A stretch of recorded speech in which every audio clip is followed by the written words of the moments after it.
Hello friends, welcome back to again my YouTube channel drop of education. एक बार हम फिर से स्वागत करते हैं आपका ड्रॉप ऑफ एजुकेशन पे।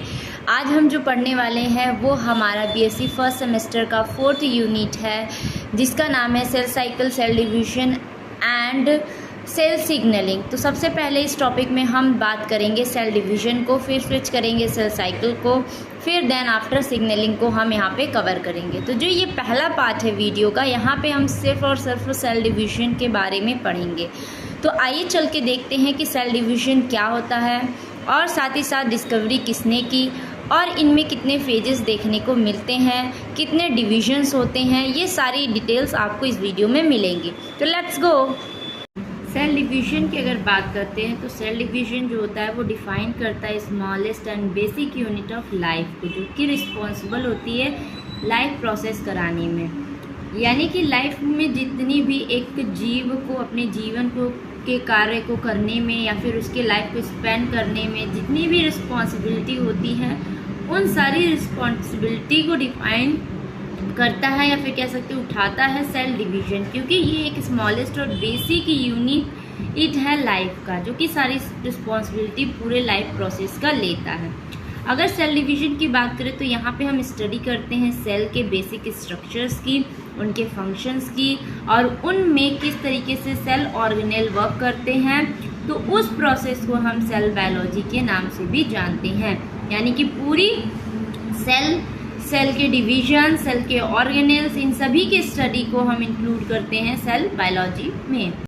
अभी तक हमने सारी चीज़ों को समझा और जाना कि सेल बायोलॉजी में क्या चीज़ें आती हैं। अब सेल डिवीजन की बात कर रहे हैं तो जाहिर सी बात है थोड़ा सा सेल की भी बात करेंगे। तो सेल आपको वैसे भी पता है कि सेल को हम अगर हम बहुत कॉमन बातों में कहें या फिर कॉमन चीज़ों में कहें तो सेल एक बेसिक यूनिट है, जैसा कि हमें पता है। तभी तो जो ये सेल डिवीजन ये भी एक तरीके की स्मॉलेस्ट एंड बेसिक यूनिट है। तो सेल की जो डिस्कवरी किया था वो थे रॉबर्ट हॉक। सबसे पहले इन्होंने ही सेल की डिस्कवरी की थी फर्स्ट टाइम। एक रॉबर्ट हॉक एक तरीके के बायोलॉजिस्ट थे। नेक्स्ट हम बात करते हैं सेल डिवीजन की।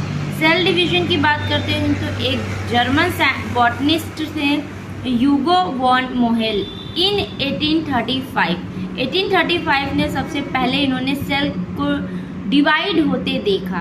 तो उस प्रोसेस को उन्होंने सेल डिवीजन, तो जो सेल होती है उसकी डिस्कवरी रॉबर्ट हॉक ने की।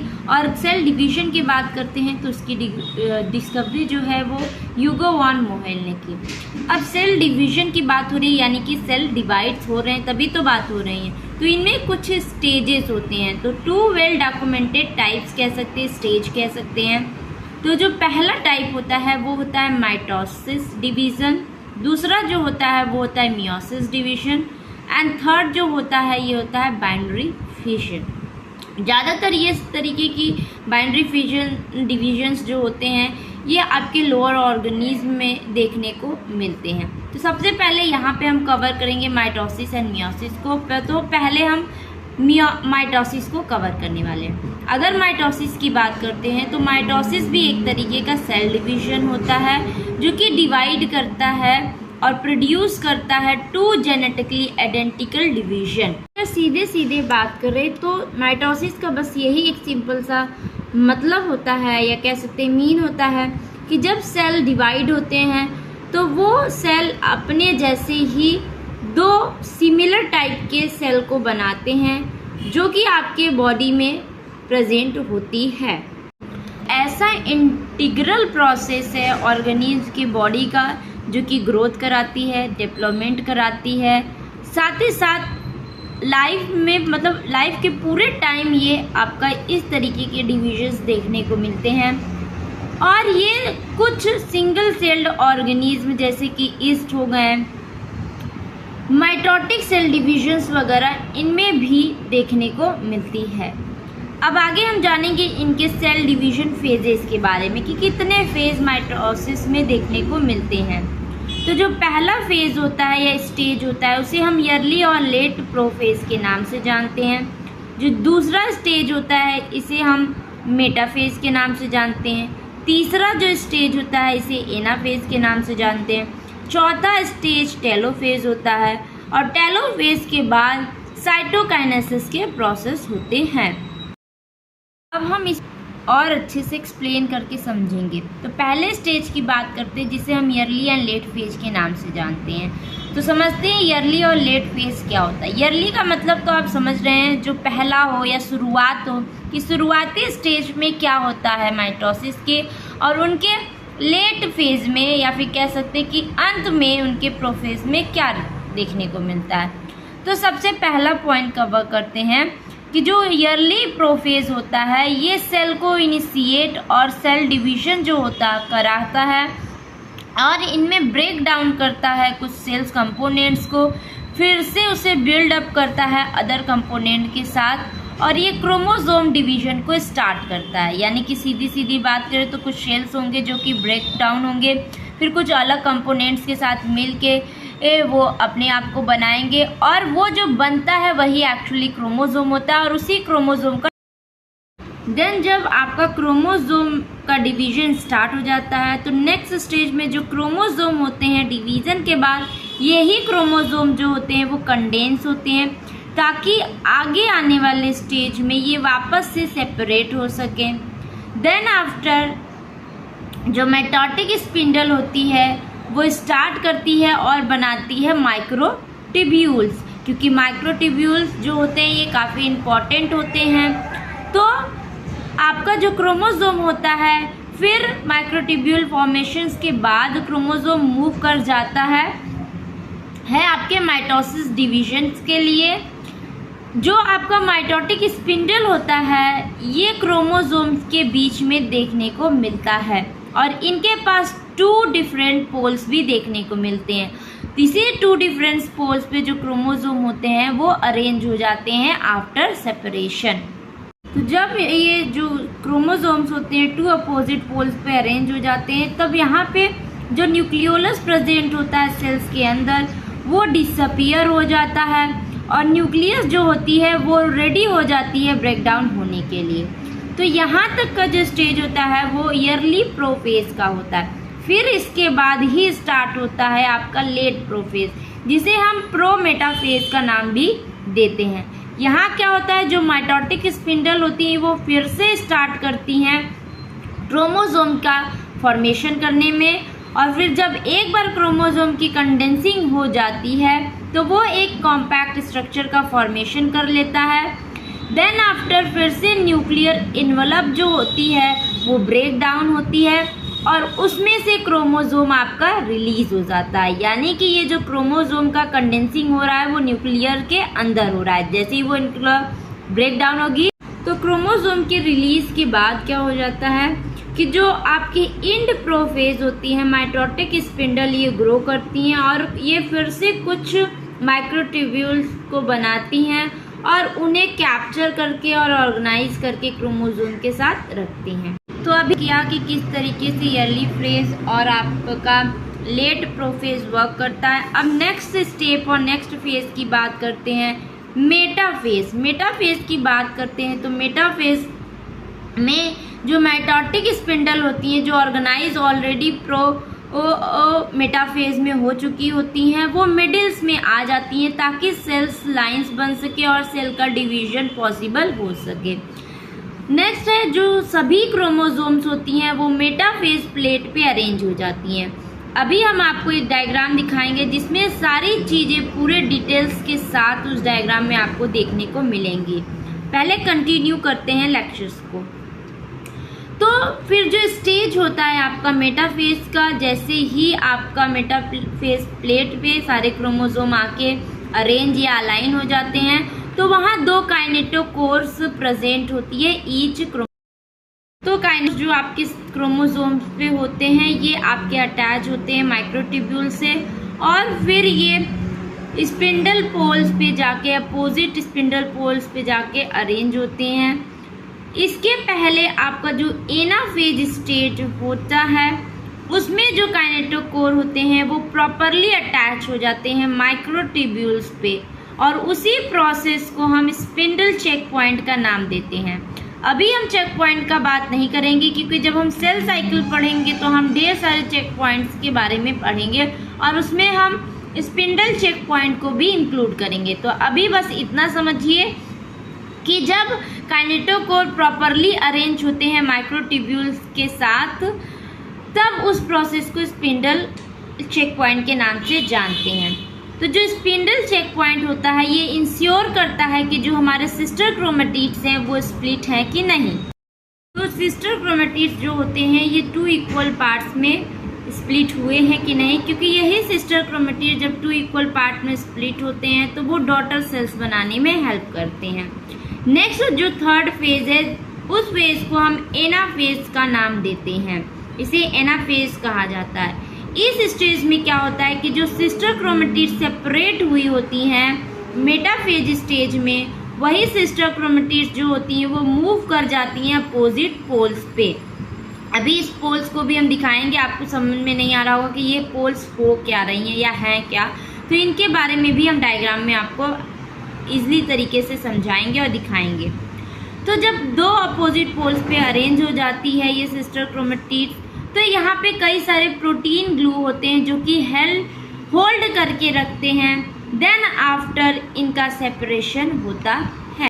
एनाफेज में जो माइक्रोट्यूब्यूल होते हैं ये अटैच नहीं होते क्रोमोसोम से, तब तक नहीं अटैच होते हैं तब तक ये पुश ना करे इलोंगेट होने के लिए। साथ ही साथ यहाँ पे आपको देखने को मिलेगा कि जो पोल्स होते हैं वो सेल को लॉन्गर बनाने में हेल्प करते हैं और इस प्रोसेस को कंट्रोल किया जाता है मोटर प्रोटीन्स से। और यही मोटर प्रोटीन्स जो होते हैं ये कैरी करके रखते हैं क्रोमोसोम्स एंड माइक्रोट्यूब्यूल को, ताकि ये काफ़ी अच्छी तरीके से पूरे सेल्स के अंदर मूव आउट कर सके। नेक्स्ट जो 4th स्टेप है या फेज है, इस फेज को हम टेलोफेज का नाम देते हैं। जो टेलोफेज स्टेज होता है ये almost division and start to reestablish normal cellular structure as a cytokinesis take place, यानी कि यह वह स्टेज होता है जिसमें कि, तो यही मतलब है कि आपके जो टेलोफेजेस में सेल्स होते हैं वो फिर से डिवाइड होते हैं, रीएस्टैब्लिश होते हैं और नॉर्मल सेलुलर स्ट्रक्चर्स को बनाने में हेल्प करते हैं और यही आपके साइटोकाइनेसिस कराने में भी हेल्प करते हैं। जो माइटोटिक स्पिंडल होती है जो ब्रेक हुई होती है, वही माइटोटिक स्पिंडल बाद में आपके 2 न्यूक्लियाई में आपकी फॉर्म्ड होती है और ये दोनों न्यूक्लियाई जो होती हैं एक सेट ऑफ क्रोमोसोम का फॉर्मेशन करती हैं। जो न्यूक्लियर मेम्ब्रेन होता है ये न्यूक्लियोलाई को रीअपेयर करने में और क्रोमोसोम को फिर से डीकंडेंस करने में और नॉर्मल फॉर्म में लाने में हेल्प करता है। और फिर इसी के बाद टेलोफेज की ही बाद साइटोकाइनेसिस के प्रोसेस स्टार्ट होते हैं। इस प्रोसेस में क्या होता है, जो सेल होती है वो आपकी डिवाइड होती है। तो आइए जानते क्या कि साइटोकाइनेसिस होता कैसे। तो जो एनिमल सेल्स में साइटोकाइनेसिस होते हैं वो कंट्रक्टाइल बेस पे होते हैं या कंट्रक्टाइल चीज़ें देखने को मिलती हैं। पिंच लाइक फॉर्मेशंस देखने को सेल्स के अंदर आपको मिलेंगे। साथ ही साथ यहाँ पे 2 क्वाइन पल्सेस देखने को मिलेंगे जिसे हम ड्रॉ स्ट्रिंग बोलते हैं। ये जो ड्रॉ स्ट्रिंग होती है ये बैंड होती है एक्टिन प्रोटीन फिलामेंट की और यही एक्टिन प्रोटीन फिलामेंट जो होती है आपकी क्लीवेज फॉरो बनाने में हेल्प करती है। क्लीवेज फॉरो का मतलब जो सेल्स होते हैं ये डिवाइड होने के लिए एकदम रेडी हो जाते हैं और डिवीजन स्टार्ट हो जाता है और इसी क्लीवेज फॉरो के हेल्प से सेल्स 2 इक्वल आइडेंटिकल पार्ट्स में डिवाइड हो जाते हैं। तो हमने एनिमल में बात की कि किस तरीके से सेल में क्लीवेज बनते हैं, क्लीवेज फॉरो बनते हैं और सेल डिवाइड होता है। बट माइटोसिस के सारे प्रोसेस इसी तरीके से प्लांट में भी देखने को मिलते हैं। बस वहाँ पे जो साइटोकाइनेसिस के प्रोसेस होते हैं या सेल का जो डिवीजन होता है वहाँ पे थोड़ा सा चेंज हो जाता है, इसलिए क्योंकि प्लांट सेल के पास सेल वॉल प्रेजेंट होता है और ये सेल वॉल काफ़ी रिजिड होता है, स्टिफ होता है। इसकी वजह से यहाँ जो सेल का डिवीजन होता है सबसे पहले जो सेल प्लेट होती है वो मिडिल में चली जाती है ताकि सेल आपकी जो है वो प्रॉपर तरीके से स्प्लिट होके डॉटर सेल का फॉर्मेशन कर सके। बस यही एक डिफरेंस है प्लांट सेल और एनिमल सेल में। अब हम आपको इस डायग्राम के हेल्प से चीज़ों को समझाएंगे और सारे स्टेजेस को दिखाएंगे। तो पहले हम ईयरली स्टेज की बात करते हैं। अगर ईयरली स्टेज की बात करते हैं तो आप देख रहे हैं ये है हमारे पास सेल्स प्रेजेंट है, जिसके पास न्यूक्लियोलस दिख रहा है, सेंट्रोसोम दिख रहे हैं, क्रोमोसोम का डुप्लीकेशन होता दिख रहा है। ये आपका ईयरली फेज होता है जहाँ पे सेल इनिशिएट होते हैं, सेल के डिविजन्स होते हैं। फिर आपके मिडिल फेज में आप देख रहे हैं कि यहाँ पे जो कुछ सेल्स के कंपोनेंट हैं वो आपके ब्रेक डाउन हो रहे हैं और बन भी रहे हैं। यहाँ पे आप देख रहे हैं स्पिंडल्स फाइबर्स प्रेजेंट हैं। अब यही जो ईयरली फेज होता है आपके डिविजन्स के बाद, क्रोमोसोम कंडेंसेशंस के बाद आपके न्यूक्लियोलस जो होते हैं, आप जो यहाँ न्यूक्लियोलस देख रहे हैं ये डिसअपीयर हो जाएंगे। और जब न्यूक्लियोलस डिसअपीयर हो जाएगा तो फिर ये आपके लेट फेज, तो आप देख रहे हैं ये जो न्यूक्लियर इनवलप है ये ब्रेक डाउन हो जाता है, फिर क्रोमोसोम्स बाहर आ जाते हैं लेट फेज में। और फिर इनका प्रोमेटाफेज या फिर मेटाफेज का अगर हम नाम देते हैं तो प्रोमेटाफेज में आप देख रहे हैं किस तरीके से क्रोमोसोम आपके आके स्पिंडल फाइबर पे अरेंज होना स्टार्ट किए। फिर मेटाफेज में यही आपकी स्प्लिटिंग वापस से चालू होती है और जो काइनेटोकोर्स होते हैं यहीं से आपके क्रोमोसोम की ब्रेक डाउन होती है। और ब्रेक डाउन होने के बाद ये स्पिंडल फाइबर के 2 अपोजिट पोल्स पे देखिए अरेंज होना स्टार्ट करते हैं। तो जब ये अरेंज होना स्टार्ट होता है तो यही फेज आपका एनाफेज कहलाता है। और ये एनाफेज फेज में आप देखेंगे कि प्रॉपर तरीके से आपके क्रोमोसोम्स अलाइंड हो चुके हैं। देन आफ्टर क्या होता है कि आपके एनाफेज के बाद, तो एनाफेज में आपका जिस तरीके से काइनेटोकोर आपके अलग होते हैं तो फिर उसके बाद क्रोमोसोम 2 सिस्टर क्रोमेटिड्स में स्प्लिट हो जाते हैं। और यही 2 जो सिस्टर क्रोमेटिड्स होते हैं ये देखिए आपके प्रोटीन थ्रेड के हेल्प से आपके अरेंज होते हैं। फिर एनाफेज के बाद आपके कई सारे मोटर प्रोटीन्स और प्रोटीन्स जो कि क्रोमोसोम्स एंड मैक्रोट्यूब्यूल का फॉर्मेशन करने में हेल्प करते हैं। फिर आपका आता है टेलोफेज। टेलोफेज में आपको पता है कि यही टेलोफेज का जो फेज होता है वो साइटोकाइनेसिस कराने में हेल्प करता है। तो आप देख रहे हैं किस तरीके से क्लीवेज फॉरो बन रहा है। जिस क्लीवेज फॉरो की बात कर रहे थे ये क्लीवेज फॉरो यही है। आप देख सकते हैं कि किस तरीके से सेल्स जो हैं वो आपके डिसॉल्व हो रहे हैं और आपके क्लीवेज फॉरो बन रहे हैं। देन आफ्टर साइटोकाइनेसिस होने के बाद ये 2 डॉटर सेल्स में कन्वर्ट हो जाते हैं।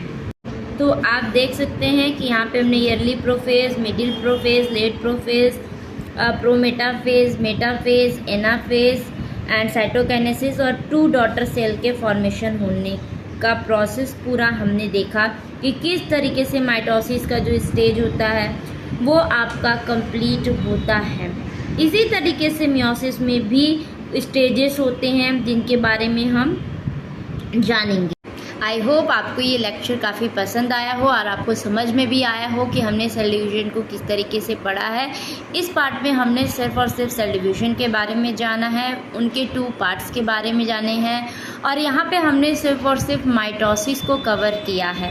नेक्स्ट वीडियो हम लेके आएंगे जो कि आपका 2nd पार्ट होगा, उसमें हम मियोसिस को भी कवर करेंगे। तब तक आप ड्रॉप ऑफ एजुकेशन के साथ बने रहें और चैनल को सब्सक्राइब करें, लाइक करें, सपोर्ट करें। Thank you very much.